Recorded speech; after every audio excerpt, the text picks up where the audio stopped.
Pernahkah terbayang, sepiring nasi hangat yang setiap hari kita santap, ternyata bisa menjadi bom waktu bagi kesehatan Anda? Saya tahu ini mungkin terdengar mengejutkan, bahkan menakutkan, tapi sebagai seorang dokter yang sudah melayani masyarakat selama lebih dari 20 tahun, saya melihat langsung bagaimana kebiasaan sepele di dapur bisa berdampak dahsyat pada tubuh kita, terutama saat usia menginjak 60 tahun ke atas.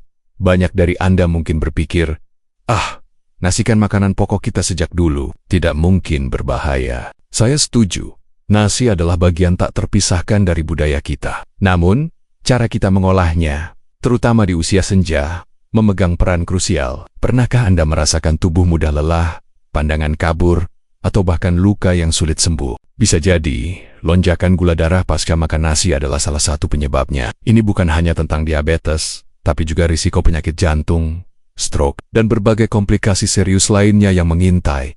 Jika Anda tidak ingin mengalami lonjakan gula darah yang bisa membahayakan kesehatan Anda, bahkan membuat hidup Anda di usia senja terbatas, maka Anda wajib menyimak video ini sampai tuntas. Ada beberapa rahasia sederhana yang akan saya bagikan, yang mungkin belum pernah Anda dengar sebelumnya, namun bisa menjadi penyelamat hidup Anda di masa tua.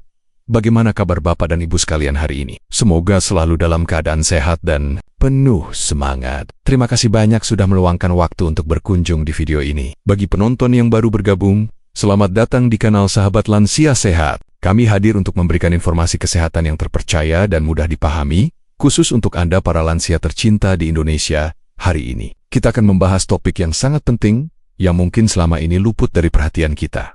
Peringatan, kalau masak nasi tanpa cara ini, gula darah bisa meledak di usia 60. Ini bukan sekadar judul yang menyeramkan, tapi sebuah realita yang harus kita hadapi dengan bijak.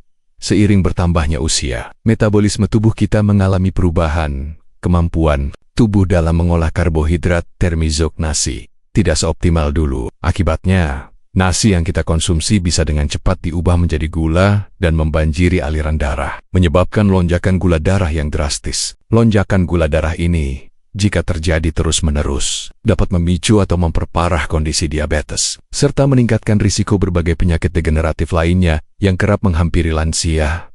Sebelum kita masuk ke pembahasan inti, saya ingin tahu dari kota mana Anda menonton video ini dan berapa usia Anda saat ini. Silakan tulis di kolom komentar. Jangan lupa juga untuk menyukai video ini dan subscribe ke Sahabat Lansia Sehat, agar Anda tidak ketinggalan berbagai tips dan ilmu terbaru dari kami.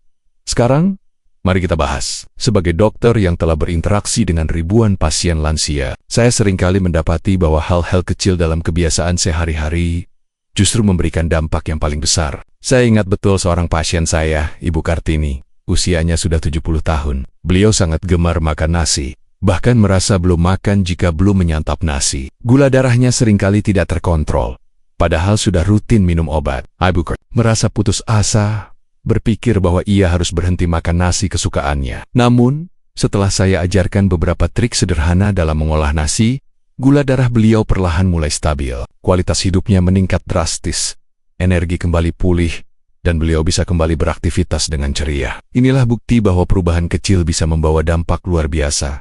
Berikut adalah 4 rahasia yang terbukti secara ilmiah dapat mengubah nasi menjadi makanan yang lebih bersahabat bagi gula darah Anda, terutama bagi Anda yang berusia 60 tahun ke atas. Pertama, rendam nasi sebelum dimasak. Tahukah Anda bahwa merendam nasi sebelum dimasak adalah salah satu langkah paling sederhana, namun powerful untuk kesehatan Anda? Ini bukan sekadar kebiasaan kuno, tapi praktik yang didukung oleh ilmu pengetahuan.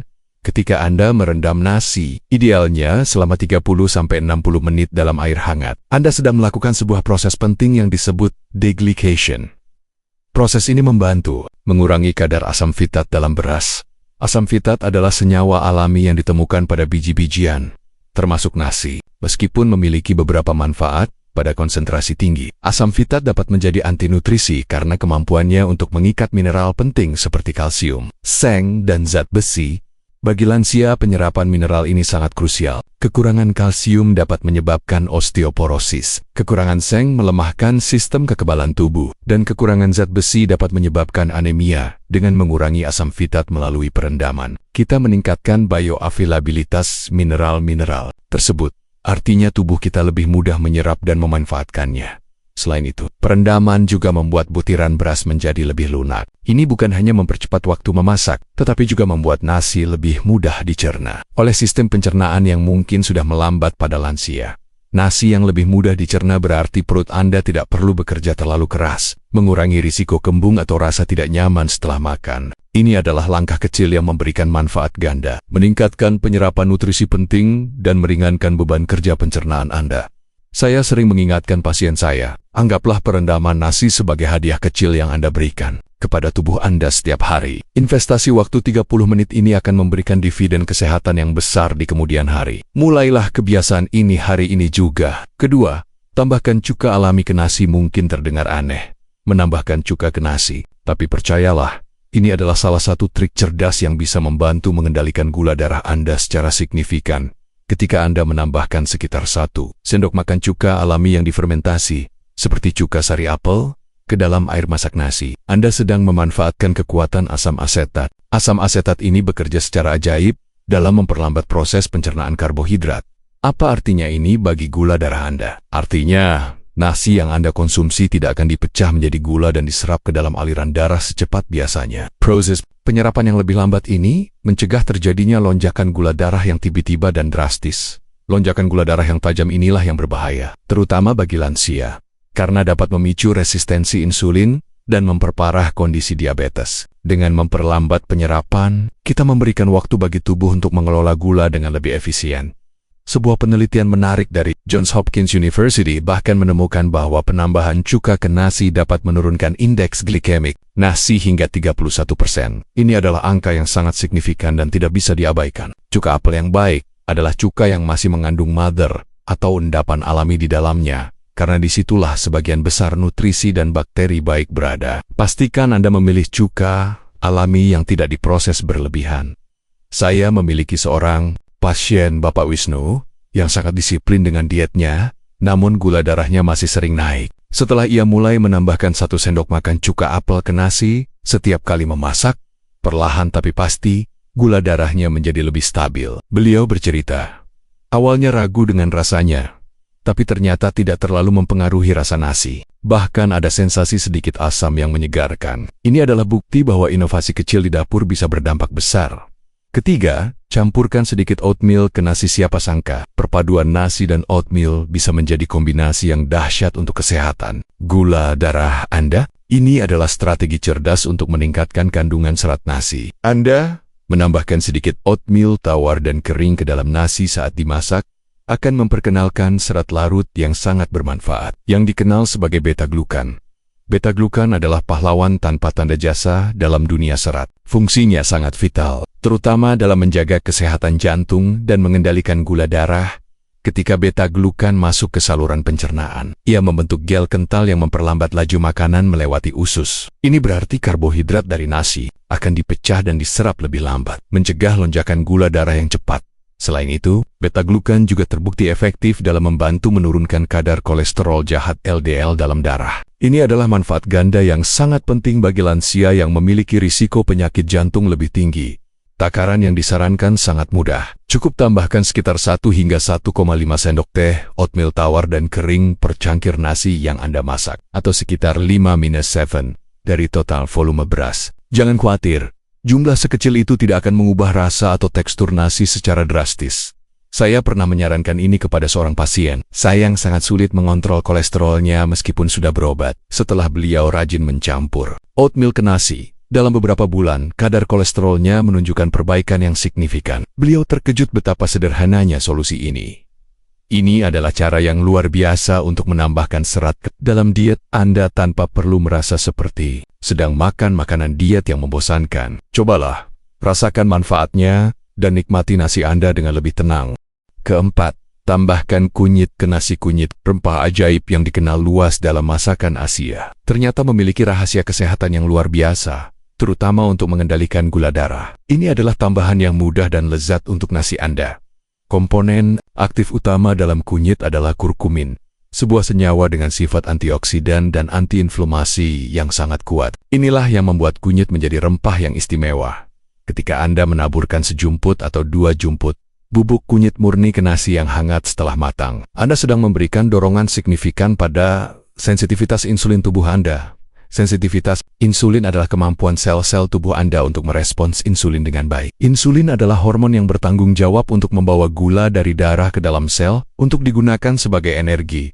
Jika sel-sel Anda menjadi resisten terhadap insulin, gula akan menumpuk di aliran darah, menyebabkan gula darah tinggi. Kurkumin dalam kunyit membantu sel-sel Anda menjadi lebih responsif terhadap insulin, sehingga gula dapat masuk ke sel dengan lebih efisien. Ini sangat penting untuk mencegah atau mengelola resistensi insulin, yang merupakan prekursor umum untuk diabetes tipe 2, terutama pada lansia. Selain itu, sifat antiinflamasi kurkumin juga membantu mengurangi peradangan kronis dalam tubuh, yang seringkali menjadi akar masalah dari berbagai penyakit kronis, termasuk diabetes dan penyakit jantung. Saya memiliki pasien yang awalnya skeptis, "Dok, nasi kuning saja baru pakai kunyit. Ini nasi putih biasa." Namun, setelah mencobanya secara rutin, beliau merasa tubuhnya lebih bugar, dan hasil pemeriksaan gula darahnya menunjukkan perbaikan yang menggembirakan. Kunyit memberikan warna kuning alami yang cantik pada nasi Anda, sekaligus bonus kesehatan yang tak ternilai. Jadi, jangan ragu untuk menambahkan sejumput kunyit ke nasi Anda. Ini adalah cara yang lezat dan ampuh untuk meningkatkan pertahanan tubuh Anda terhadap lonjakan gula darah dan mendukung kesehatan secara keseluruhan. Bapak dan Ibu sekalian, setelah kita membahas 4 rahasia sederhana ini, saya harap Anda menyadari betapa mudahnya kita bisa mengubah kebiasaan kecil menjadi langkah besar bagi kesehatan kita. Semua takaran yang saya sebutkan di atas 1 sendok makan cuka, 1–1,5 sendok teh oatmeal, dan sejumput kunyit per porsi nasi adalah takaran yang aman dan efektif untuk sebagian besar lansia. Namun, jika Anda memiliki kondisi kesehatan khusus atau sedang dalam pengobatan tertentu, selalu konsultasikan dengan dokter atau ahli gizi Anda sebelum membuat perubahan signifikan pada diet. Jadi, mari kita rangkum kembali poin-poin penting yang telah kita pelajari hari ini. Ingatlah, nasi adalah bagian penting dari diet kita, dan kita tidak perlu menghindarinya sepenuhnya. Yang terpenting adalah bagaimana kita mengolahnya dengan cerdas. Pertama, rendam nasi sebelum dimasak untuk mengurangi asam fitat dan meningkatkan penyerapan mineral esensial seperti kalsium, seng, dan zat besi, serta membuatnya lebih mudah dicerna. Kedua, tambahkan cuka alami ke dalam nasi saat memasak. 1 sendok makan cuka apel dapat memperlambat penyerapan karbohidrat dan mencegah lonjakan gula darah yang berbahaya. Ketiga, campurkan sedikit oatmeal ke nasi Anda. Oatmeal akan menambahkan serat beta-glukan yang dapat menurunkan kolesterol jahat dan menstabilkan gula darah. Dan yang terakhir, taburkan sedikit kunyit pada nasi Anda yang sudah matang. Kurkumin dalam kunyit akan meningkatkan sensitivitas insulin dan memberikan manfaat antiinflamasi yang baik untuk tubuh Anda. Bagaimana Bapak dan Ibu? Apakah Anda sudah siap untuk menerapkan tips-tips sederhana ini di dapur Anda? Ingatlah, mencegah selalu lebih baik daripada mengobati. Jangan biarkan kebiasaan yang terlihat sepele ini membahayakan masa tua Anda. Saya menggajek Anda semua untuk mulai menghindari kebiasaan buruk dalam mengolah nasi yang dapat memicu lonjakan gula darah. Mulailah perubahan kecil ini hari ini, dan rasakan manfaat besar yang akan Anda dapatkan di masa mendatang. Jangan simpan informasi berharga ini untuk diri sendiri. Ajak teman-teman lansia Anda, keluarga, atau siapapun yang Anda sayangi untuk menonton video ini. Bagikan tautan video ini agar semakin banyak sahabat lansia sehat yang bisa merasakan manfaatnya. Mari kita ciptakan komunitas lansia yang sehat, bugar, dan penuh semangat. Terima kasih sudah menonton dan sampai jumpa di video selanjutnya di Sahabat Lansia Sehat.